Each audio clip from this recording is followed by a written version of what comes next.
Good morning guys. Andito na naman sa laot. Magana. May huli na ako guys. Mga alas 3 nakahuli na ako ng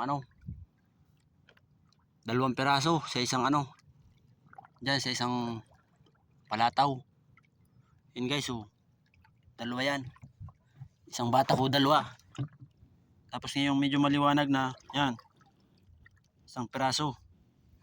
Kaya nakatatlo tayo agad ngayong umaga guys. Salamat sa Lord sa sa blessing ngayong araw.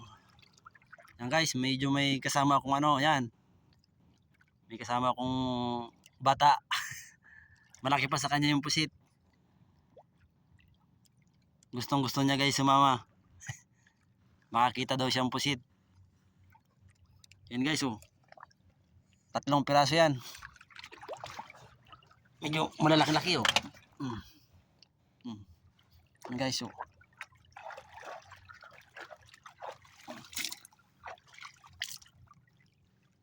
3 piraso.